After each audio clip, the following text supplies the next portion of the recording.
You don't really think it can happen because in this hospital is a major centre. It does seem that God has answered our prayers because the evidence that all the evidence we can find out points to the fact that routine abortions have stopped in this hospital. The primary mission of the laity is actually to be out in the world, trying to build a Christian evangelised society. It is the role of the lay people in particular, because that's where they are. It's not something that just priests and bishops are supposed to do.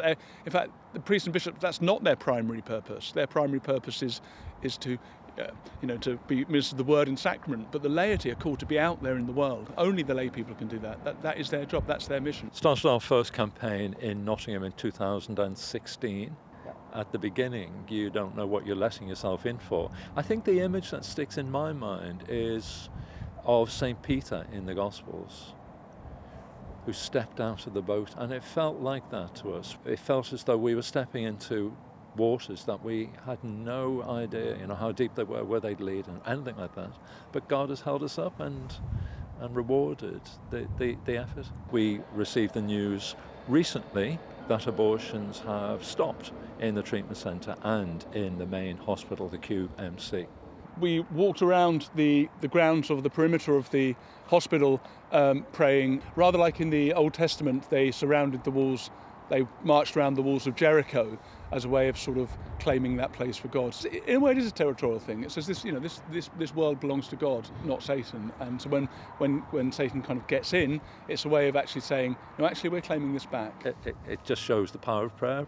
We didn't really think we could sustain a 12-hour vigil every day for 40 days consecutively. We thought we'd try it, but we didn't think we'd manage it really, because it's a big ask. But we've done it. We've done it 4 years in a row, and we've done it with every hour of those 40 days each year covered by people praying. That's just, that's more than I thought would be possible.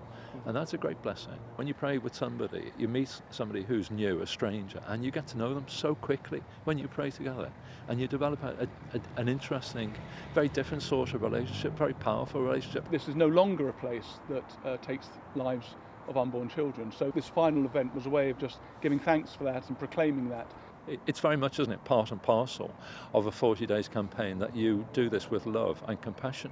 And the people who oppose us haven't had the privileges, the opportunities I've had to understand the issues, or something. And you pray for them as well as praying for an end to abortion. And we've had the opportunity to witness to people who otherwise will not know Christ at all in their lives. And that's a great privilege.